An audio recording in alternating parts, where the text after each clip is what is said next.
11장 21절에서 23절 말씀입니다. 나더러 주님 주님 하는 사람이라고 해서 다 하늘나라에 들어가는 것이 아니다. 하늘에 계신 내 아버지의 뜻을 행하는 사람이야 들어간다. 그날에 많은 사람이 나에게 말하기를 주님 주님 우리가 주님의 이름으로 예언을 하고 주님의 이름으로 귀신을 쫓아내고 또 주님의 이름으로 많은 기적을 행하지 않았습니까? 할 것이다. 그때 내가 그들에게 분명히 말할 것이다. 나는 너희를 도무지 알지 못한다. 불법을 행하는 자들아 내게서 물러가라. 아멘. 네. 예배 자리에 나오신 성도님들을 주님의 이름으로 환영하고 축복합니다. 하나님은 영과 진리로 예배를 드리는 자를 찾으신다고 하셨습니다. 오늘 예배를 통해 정말 살아계신 하나님을 만나는 귀한 시간이 되기를 축원드립니다. 여러분들은 어떠실지 모르겠지만 저는 제가 지금 성교교회에서 사역하는 것이 그리고 이 시간에 이 자리에 서서 말씀을 전하는 것이 한편으로는 얼떨떨하고요. 다른 한편으로는 기대가 있습니다. 왜냐하면 제가 다시 사역을 하게 될 줄 전혀 예상하지 못했기 때문입니다. 제가 목사가 되었을 때 소원한 것이 있는데 말씀을 전해 달라는 어떤 요청이 있는 곳에는 항상 말씀을 전하겠다는 것이었습니다. 그리고 8년 전에 독일 유학을 나갔습니다. 그런데 제가 공부를 하는 이유가 결국은 하나님과 교회 그리고 성도를 위함인데 공부를 한다는 이유로 사역을 등한시해서는 안 된다고 생각을 했습니다. 그래서 신학 공부와 교회 현장은 동떨어져서는 안 된다는 신념에 공부와 사역을 병행했었습니다. 하지만 지난 3월 4년 동안 사역했던 남북교회 청년부를 사임하게 되었습니다. 이왕 사임하게 된 거 이제 공부에 좀 더 집중해야겠다고 생각을 했습니다. 그러나 앞서 말한 서원과 신념에 때문에 하나님께 공부 마칠 때까지 사역을 하지 않겠다고 말을 못하고 굳이 제가 나서서 사역지는 찾지 않겠습니다 라고 했습니다. 필요하시면 제가 사역지를 찾지 않아도 하나님께 사역을 하시겠지 라는 생각이었습니다. 그리고 사임 후 주일마다 그동안 가보고 싶었던 교회를 돌아다녔습니다. 그러다가 이제 김동호 목사님을 목품에서 같이 어학을 하면서 알던 사이라 한번 인사를 드리러 6월 중순쯤에 성교교회에 왔습니다. 그런데 그날 몇 성도님께서 저를 아신다고 저의 설교를 들으셨다 하시며 반갑게 맞이해 주셨고 충동부 사역자를 찾고 있으며 저를 놓고 기도를 하고 계신다는 생각이었습니다.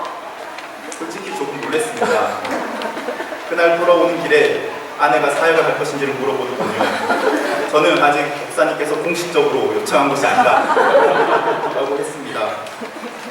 하지만 3주 뒤에 목사님께 연락이 왔고 앞서 말했듯 필요하시면 제가 사역지를 찾지 않아도 하나님께서 사역을 하시겠지라는 생각이 나버렸습니다. 그래서 연락이 온 7월 둘째 주부터 바로 사역을 시작했습니다. 그리고 그날 중등부 자료를 받았는데 1년 연간 계획표 7월 둘째 주 날에 교육자 시작 예상이라고 적혀 있었습니다. 이게 뭘까요? 아내는 기도가 우리를 이곳에 이끌었나 보다라고 합니다. 제가 지금 본문과 상관없는 이 이야기를 굳이 하는 이유는 이제 사역자가 왔으니 되었다 생각하지 마시고 기도를 끝내지 마시고 계속 저와 가정과 사역을 위해 기도해달라고 요청하기 위해서입니다. 모든 성도님께 요청합니다. 기도해 주십시오. 그리고 특히 저를 여기 오도록 기도했던 누군지 정확히 모르겠지만 끝까지 책임지시고 기도해 주시기 바랍니다. 우리 인생에 있어서 그리고 우리 신앙에 있어서 가장 기본적이고 본질적인 질문으로 시작하겠습니다. 구원 받으셨습니까? 하나님 나라에 들어갈 자신 있으십니까? 없어요? 구원 받으셨습니까? 네. 저는 만나는 사람들마다 그렇게 말은 하지 않지만 이렇게 중등부 시작할 때도 그리고 사회를 시작할 때 항상 이것을 물어봅니다. 중등부 첫 예배 때 중등부 친구들에게 물어보니까 모르겠다고 하더군요. 아무도 모르겠다고 하더군요. 자, 그렇다면 어떻게 구원을 받습니까? 교회에서 지금까지 교회에서 뭐라고 배웠죠? 믿음으로. 제가 한 번만 쏘는 게 아니라 계속 자주 볼 것 같으니까 말 안 돼요. 저 질문을 자주 합니다. 그래서 대답해 주시기 바랍니다. 믿음으로. 그렇습니다. 오직 예수님을 믿는 믿음을 통해서 구원을 받습니다. 성경은 특히 로마서는 율법의 행위가 아니라 오직 예수님을 믿는 믿음을 통해 구원을 받는다는 것을 분명하게 말하고 있습니다. 마틴 루터는 이 믿음을 근거로 종교 개혁을 일으켰습니다. 이 믿음이야말로 우리 신앙의 근간을 이루는 가장 중요한 가침 중 하나입니다. 당연히 저도 어렸을 때부터 이 말씀을 들었습니다. 그런데 이것을 알고 있는 상태에서 예수님의 가르침을 담고 있는 복음서, 특히 복음이라고 말하는 마태, 마가, 누가 복음을 읽다 보면 조금 이상한 점을 발견할 수가 있습니다. 그것은 그렇게 중요한 믿음인데 정작 예수님은 믿음이란 말을 잘 사용하지 않고 있다는 겁니다. 물론 사용하긴 하시지만 예수님이 믿음이란 이야기를 하실 때는 그것은 구원과 관련돼서가 아니라 병고침에 관련돼서 한정적으로 사용하고 있습니다. 예수님은 오히려 구원과 관련하여 직접 말씀하신 것은 다음과 몇 개를 찾아보면 다음과 같습니다. 마태복음 4장 17절 회개하라 하늘나라가 가까이 왔다. 5장 3절 마음이 가난한 자들은 복이 있다. 하늘나라가 그들의 것이다.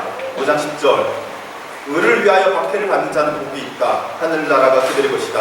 5장 20절 너희의 의로운 행실이 율법학자와 바리새파 사람들의 의로운 행실보다 낫지 않으면 너희는 하늘나라에 들어가지 못할 것이다. 6장 14, 15절 너희가 남의 잘못을 용서해주면 너희의 하늘 아버지께서도 너희를 용서해 주실 것이다. 그러나 너희가 남의 잘못을 용서해주지 않으면 너희 아버지께서도 너희의 잘못을 용서해주지 않으실 것이다. 7장 1절 2절 너희가 심판을 받지 아니하려거든 남을 심판하지 말아라. 너희가 남을 심판하는 그 심판으로 하나님께서 너희를 심판하실 것이요 너희가 대질하여 주는 그 대로 너희에게 되어서 주실 것이다. 그리고 오늘 말씀인 7장 21절 나더러 주님 주님 하는 사람이라고 해서 다 하늘나라에 들어가는 것이 아니다. 하늘에 계신 내 아버지의 뜻을 행하는 사람이어야 들어간다. 보셨듯이 예수님은 구원에 관하여 믿음이란 말을 사용하고 있지 않습니다. 오히려 회개하라, 마음이 가난해져라, 의를 위하여 박해를 받아라, 바리새인과 율법학자보다 더 어렵게 행하라, 남을 용서하라, 남을 심판하지 마라, 하나님의 뜻을 행하는 사람이 되라 고 말씀하고 있습니다. 무슨 말입니까? 행함으로 구원받는다라는 말일까요? 아닙니다. 오늘 말씀인 21절을 주의 깊게 보시기 바랍니다. 여기서 강조되는 것은 행함이 아니라 행함 그 자체가 아니라 사람입니다. 만일 우리가 누구를 보고 그는 정직한 사람이야 라고 말한다면 그가 한두 번 정직했다고 해서 정직한 사람이야 라고 말하는 게 아닙니다. 오랜 시간 거쳐 확인되었고 특히 일반적으로 그러지 못할 상황에서조차 정직할 때 그는 정직한 사람이다 라고 말합니다. 성실한 사람이다, 착한 사람이다, 다 마찬가지죠. 요즘 요한이가 때를 많이 부립니다. 아침에 목욕을 시키고 머리를 감기는데 싫다고 아빠를 때립니다. 이렇게 그러면 엄마는 이렇게 말합니다. 착한 사람은 나쁜 행동을 하지 않아. 나쁜 행동을 계속하면 나쁜 사람이 돼 라고 말합니다. 사람이 된다라는 겁니다. 21절 말씀은요, 단지 몇 번 하나님의 뜻을 행하는 것으로 구원을 받는다 이 말이 아니라 하나님의 뜻을 늘 행하여 그 행함이 그 사람이 되어지는 것. 그 사람을 생각할 때 저 사람 착한 사람, 정직한 사람, 그 사람을 정의 내리는 어떤 모습 있잖아요. 그것처럼 그 사람이 정의 내려지는 그 모습이 하나님의 뜻을 행하는 사람이라고 되어질 때 그 사람이 구원을 받는다라는 이야기입니다. 이처럼 하나님의 뜻을 행하는 사람을 누구라고 부르는지 아십니까? 하나님의 종이라고 합니다. 종에게 있어서 가장 중요한 것은 주인입니다. 그리고 주인의 뜻입니다. 종이라는 정체성은 주인과의 관계에서 나옵니다. 종은 주인의 뜻을 행하는 자들입니다. 우리가 하나님의 종이 되었다고 했을 때 그것은 단지 몇 번 순종했다가 아닙니다. 우리의 생각과 마음, 말과 행동, 삶의 전부가 주인이신 하나님께 초점이 맞춰져 있고 주인이신 하나님의 뜻을 끊임없이 추구하며 살아간다라는 말입니다. 그런데 사실 이것은 믿음의 정의와 같습니다. 믿음, 요한복음 1장 12절에 이렇게 나오죠. 영접하는 자, 곧 그 이름을 믿는 자들에게는 하나님의 자녀가 되는 권세를 주셨다. 믿음이 뭐라고요? 영접하는 겁니다. 예수님을 믿는다는 말은요, 예수님을 영접한다, 받아들인다라는 말입니다. 즉 주인으로 받아들였다는 말입니다. 근데 이 영접한다라는 말을 할 때 독일어로 뭘 쓰시는지 아시나요? 아우프네멘이라고 합니다. 아우프네멘이 언제 쓰냐면요, 제가 박사 과정으로 지금 있는데 박사 교수님 만나서 품탁할 때 저를 박사 과정생으로 아우프네멘 해줄 수 있으세요? 라고 할 때 써요. 또 언제 쓰냐면 병원에서 환자를 아우프네멘 하는 겁니다. 그러니까 아우프네멘 한다라는 것은 책임지는 관계 속으로 들어간다는 이야기예요. 그런데 우리는 믿음을 예수님을 영접하는 거라고 하는데 아우프네멘을 하지 않고 아인라덴을 해요. 영접을 초대하는 걸로 생각을 해요. 초대하는 건 뭐예요? 여전히 내가 주인인 겁니다. 내가 가스트 해본 거예요. 예수님 여전히 가스트인 거예요. 내가 내 삶의 주인이고 하나님은 나의 손님을 모신 거예요. 하지만 영접은 그걸 말하는 게 아닙니다. 영접은 나의 주인의 자리를 예수님께 드리는 겁니다. 그것을 아우프네멘 한다라고 하는 겁니다. 예수님을 믿는다는 것, 예수님을 주인으로 영접한다는 말이고 하나님의 뜻을 행하는 사람이다 라는 말은 하나님의 종이다 라는 말입니다. 즉 이 둘은 같은 말입니다. 같은 말의 다른 표현입니다. 그렇다면 하나님의 종이 행해야 할 하나님의 뜻은 구체적으로 무엇입니까? 오늘 말씀은 산상수훈의 결론부에 해당되는 말씀입니다. 그렇기에 오늘 말씀에서 말하는 하나님의 뜻이란 산상수훈 5장에서 7장까지 전체를 가리킵니다. 산상수훈 제일 첫 번째 말씀이 무엇이죠? 죄송합니다. 또 질문을 해버렸네요. 무엇이죠? 팔복이죠. 팔복.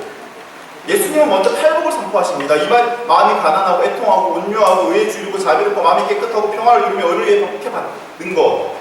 즉 산상수훈에서 나타난 하나님의 뜻은 복에 대한 개념을 바꾸는 것에서 시작이 됩니다. 먼저 복이 무엇인지 알아라. 이것에서 시작된단 말입니다. 그리고 연이어 구체적인 행동의 규범이 있습니다. 착한 행실로 세상의 소금과 빛이 되어라. 율법학자와 바리새인보다 더 어렵게 행하라. 화내지 말라. 욕하지 말라. 바보라고 놀리지 말라. 헌금 드리기 전에 화해해라. 마음에 음욕 품지 말고 이혼하지 말고 맹세하지 말고 거짓말하지 마라. 악한 사람 있으면 맞서지 말라. 오른밤 치면 맨밤 대고 고소와서 속옷을 가지려고 하면 겉도 내어주고 억지로 오리를 가자고 하면 심리도 가라. 원수를 사랑하고 자신을 박해하는 자를 위해서 기도하고 그들에게 인사하라. 오른손이 하는 것을 왼손이 모르게 자선을 베풀고 골방에서 기도하며 금식하는 티 내지 마라. 기도할 때 하나님의 이름과 그의 나라와 그의 뜻을 구하고 일용할 양식과 자신이 용서해 줄 것 같이 자신을 용서해 줄 것을, 그리고 시험에 들지 말고 악에서 구해야 줄 것을 구하라. 하늘에 보물 쌓아라. 재물이 아니라 하나님을 섬기라. 먹고 마시고 입을 것 걱정하지 말고 먼저 그의 나라와 그의 의를 구하라. 심판하지 마라. 남의 눈 속에 티가 아니라 자기 눈에 들보를 먼저 봐라. 하나님께 구하고 찾으고 문을 두드리라. 남에게 대접받는 대로 대접하라. 이것을 간단하게 요약하면 상대방을 사랑하되 특히 사랑할 수 없는 그 사람을 사랑하라 입니다. 사랑하라는 것은 곧 친절하게 대하고 베풀고 섬기며 자신을 겸손히 낮추라라는 것입니다. 예수님을 믿는 사람은 바로 이 하나님의 뜻을 추구하며 행하는 사람입니다. 만약 누군가가 이제 예수를 믿겠다라고 결심한다면 그것은 곧 나는 이것을 행하며 살겠다라는 이야기입니다. 모르셨나요? 혹시 모르셨다면 다시 한번 돌아보십시오. 이해하기 믿은 거 어쩔 수 없이 이게 아니고 아직 여기에서 믿기 전에 찾아보고 있는 중이라면 잘 생각하십시오. 내가 예수를 믿는다는 말은 이런 말입니다. 그리고 이런 자들이 하나님의 나라에 들어갑니다. 이런 자들이 구원받습니다. 그런데 이상한 부류의 사람들이 있습니다. 분명 예수님을 믿는다고 하는데 하나님의 뜻에는 관심이 없고 여전히 세상의 것을 추구하며 살아가면서도 그럼에도 불구하고 예수님을 믿으니 구원은 받는다라고 생각하며 사는 사람들입니다. 그런데 앞서 말했듯이 예수님을 믿는다고 하면 하나님의 뜻을 행하는 사람이 된다는 말입니다. 나는 예수님을 믿는 사람이야. 하지만 하나님의 뜻을 행하지 않는 사람이야 라고 말하면 서로 말이 안 되죠. 이 말이 어떻게 되냐면요, 예수님이 나의 주인이야. 하지만 나는 또 내가 주인이야 라고 지금 그렇게 말하고 있는 거예요. 말이 안 됩니다. 근데 이 말도 안 되는 이 말을 하면서 그렇게 사는 사람들이 예수님 때에도 있었습니다. 예수님은 21절에서 그런 부류의 사람에 대해서 말하고 있는데 바로 예수님을 보고 주님, 주님 하고 부르는 사람입니다. 우리도 주님, 주님 말 자주 하잖아요. 주님이란 말이 뭐냐면 주인님입니다. 주. 이들은 예수님을 보고 주인님, 주인님이라고 말합니다. 그런데 예수님을 주인님이라고 말한다면 당연히 그 말은 나는 그의 종이란 말입니다. 종이란 말이 존재되어 있죠. 그런데 그들은 주인의 뜻을 행하지 않습니다. 관심이 없습니다. 말만 주님이라고 할 뿐입니다. 그래서 23절에 보면 예수님은 그들을 보면서 나는 너희를 도무지 알지 못한다라고 합니다. 왜 모를까요? 자신의 종이 아니니까. 주인과 종의 관계가 아니었고 그 안에서 사귐이 없으니까 모르는 겁니다. 생각해보니까 예수님께서 당황하실 것 같아요. 내 종이 아닌데 계속 나를 보고 주인님, 주인님 그래요. 혹시 내 종이었나 살펴보는데 내 말은 듣지 않아요. 이상하죠. 아, 내 종이 아니구나. 나는 저들을 모른다.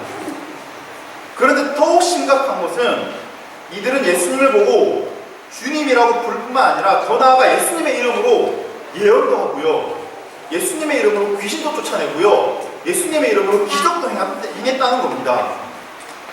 그래서 이들은요, 이런 것을 행하는 자들이라면, 이런 것을 행하는 자신이라면 당연히 구원받을 것이라고 생각을 했습니다. 그래서 예수님께 말하는 거죠. 제가 예수님 이름으로 이런 걸 했던 사람입니다. 그런데 23절을 보면요, 예수님은 이것을 오히려 불법이라고 규정합니다. 왜 불법인가요? 좋은 일 아닌가요? 예수님의 이름으로 예언도 하고 예수님의 이름으로 귀신도 쫓아내고 기적도 행했으면 좋은 일 아닌가요? 왜 불법입니까? 종이 아닌데 예수님의 이름을 사칭했기 때문입니다. 예수님은 자신의 종이 아닌 자들에게 자신의 이름으로 행할 권리를 주지 않으셨습니다. 일종의 저작권 위반을 한 겁니다. 그렇기에 아무도 그것이 예수님의 이름으로 행할지라도 하나님의 뜻을 행하지 않는 사람이 예수님의 이름으로 행하는 모든 것은 불법입니다. 예수님은 이런 자들에게 마지막에 이렇게 말씀하시죠. 나에게서 물러가라 하시며 내쫓으십니다. 마태복음에요, 물러가라 라고 하는 말이 3번 나옵니다.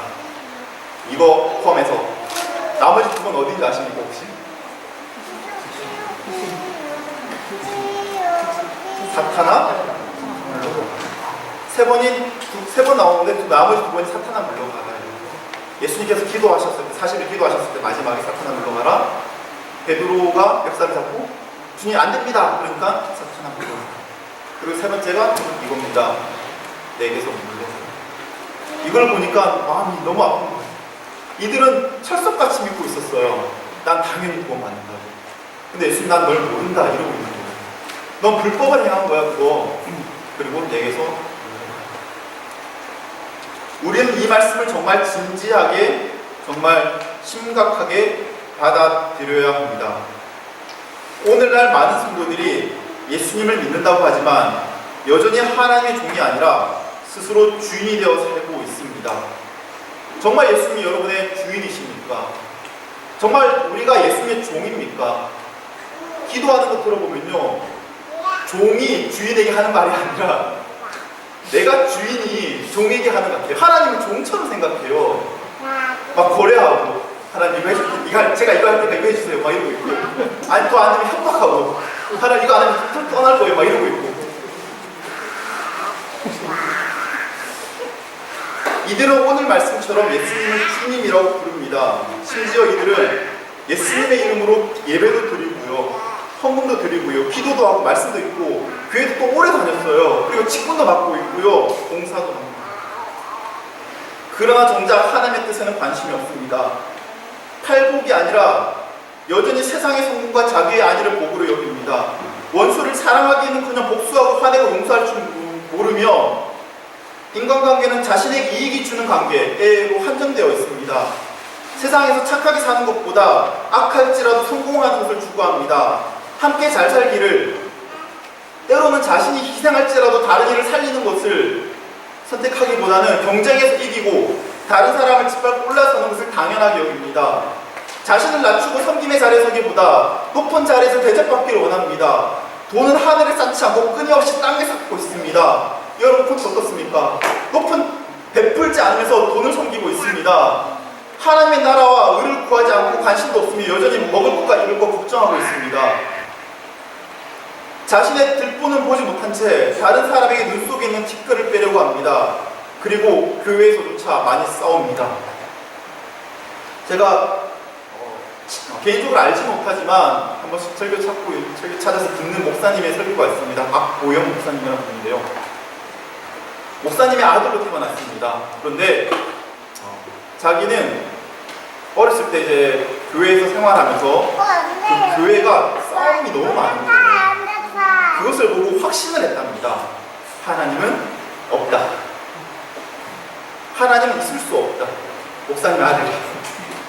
그래서 20살에 의사가 되었어요. 그리고 하나님과 공부 없이 교회도 안 다니고 이렇게 살았던 겁니다.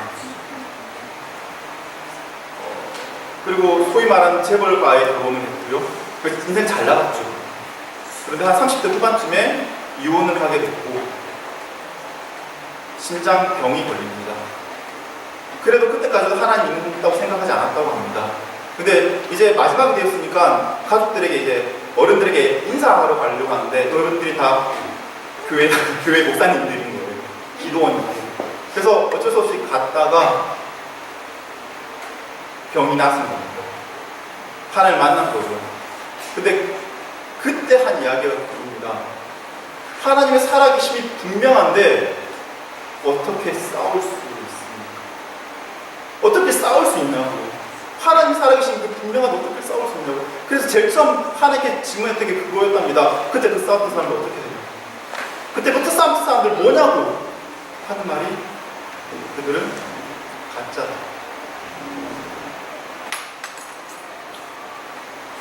정말 하나님 살아계신 믿습니까? 정말 하나님이 우리의 주인이십니까? 하나님의 뜻이 어떤 것보다 중요하다고 여기고 있습니까? 그런데 싸울 수 있습니까? 뭐 진리를 위한 싸움인가요? 그런데 더 큰 문제가 있습니다. 이들은 대부분 종교적 열심이 있다는 겁니다. 그런 거 있잖아요. 똑똑하고 성실한 리더의 종류 여러 가지 있는데, 똑똑하고 성실하다, 똑똑하고 게으르다, 미련하고 성실하다, 미련하고 게으르다, 이런 거 하는데 가장 안 좋은 리더의 모습은 미련한데 성실한 거. 미련하면 게으르면 되는데 미련한데 성실하기까지 하는 거예요. 잘못 믿고 있으면 게으르기라도 하면 되는데 잘못 믿고 있으면서도 열심히 해요. 근데 그 열심이 오히려 위험하단 말입니다. 왜냐하면 그 열심이 하나님의 뜻을 행하지 않음에도 불구하고 내가 구원받았어 라는 착각을 하도록 만들기 때문입니다. 오늘 말씀처럼 그들은 스스로 지옥 가는 것을 절대 생각하지 못하고 있습니다. 그런데 저는 오늘 말씀 계속 묵상하면서 여러 가지 구절이 몇 구절 안 되는데 여러 가지 단어가 막 보이는데 꼭 확 보였던 말씀이 뭐냐면요. 22절 첫 구절. 그날에 많은 사람이 나에게 이르기를. 많은 사람이 그렇대요. 적은 사람, 일부 사람, 몇몇 사람이 아니고 많은 사람이 이렇게 생각 못한다라는 거예요. 많은 사람들이 그렇답니다. 제가 왜 첫날 첫 설교부터 이러고 있습니까?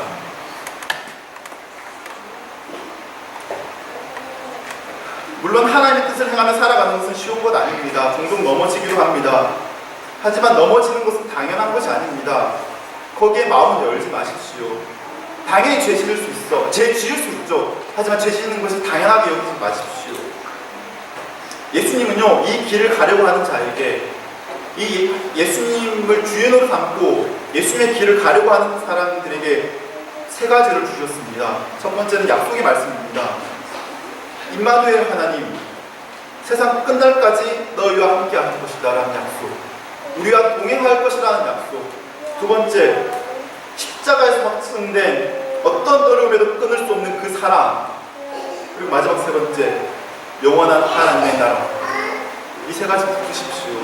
이 세 가지 붙들고 힘든 생활 있더라도 끝까지 순종하시기 바랍니다. 두 번째는 기도입니다. 기도는요, 말씀을 살아 움직이게 만듭니다. 말씀에 있는 정말 좋은 말씀들, 기적 같은 말씀들 많잖아요. 이걸 내 입으로 어떻게 해요? 근데 그것이 이루어지는 과정이 기도입니다. 그리고 그 기도의 핵심이 겟세마나의 기도예요. 예수님조차 갈등하셨습니다. 십자가 지기 전에. 근데 그 기도를 통해서 뭐라고 말씀하십니까? 주님, 이 잔을 나에게 옮겨주십시오. 하지만 나의 뜻이 아니라 당신의 뜻이 이루어지길 원한다라고 하죠. 기도는 이겁니다. 하나님 뜻에 순종하기 위해서 힘을 얻는 기도.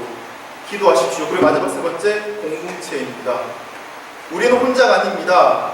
함께 믿음의 선한 싸움을 싸우는 동지들이 이렇게 많이 있습니다. 세상 가운데 넘어질지라도 다시 교회에 와서 함께 내가 예수님의 말씀대로 살아가려고 노력했는데 또 실패했어라고 말할 수 있는 사람들이 여기 있어요. 함께 같이 중보하고요, 함께 서로 위로하고요, 다시 해보자 힘을 내고요, 이렇게 하나로 같이 모여 있는 겁니다. 교회에서 왜 싸웁니까? 뭐 여러 가지 이유가 있겠지만 세상에서 믿음의 싸움을 싸우면 살지 않기 때문입니다. 군대 가면 제가 군목 출신입니다. 그래서 군대에 있었거든요. 군대에서 목회를 했었습니다. 그래서 군대 이야기가 좀 야기로 나와요. 그런 말들을 합니다. 한국 군인에서 이제 전방으로 가면 이렇게 내무방 군기가 좀 약해지고요, 후방으로 가면 내무방 군기가 강해집니다. 왜냐하면 전방은요, 지뢰도 있고 바로 적군이 눈앞에 있고 하니까 언제 사고로 또는 전쟁으로 죽임을 당할 수 있는 그런 상황이 있는 거예요. 그러니까 나를 지켜줄 수 있는 사람이 옆에 있는 사람이 있거든요. 내 동료고예요. 같은 내부반 있는 사람들이 서로 싸우겠습니까? 서로 갈구겠습니까? 갈구면 있긴 하지만 그럼에도 있긴 하지만 정도가 약합니다. 근데 후방으로 갈수록 이 갈구의 정도가 세져요. 왜냐면 우리는 싸울 일이 밖에 없으니까. 우리가 세상 가운데서 믿음의 싸움 싸워보십시오. 그러면요, 서로를 바라보는 눈빛이 달라집니다. 동료인 거예요. 우리가 함께 믿음의 싸움을 살아가는 동지인 거예요. 서로에게 총 겨누겠습니까? 힘내라고 격려하고, 또 실패해도 다시 또 일어내보자고 위로하면서 그렇게 살 수 있지 않겠습니까?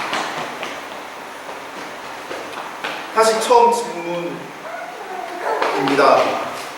여러분 구원받으셨습니까?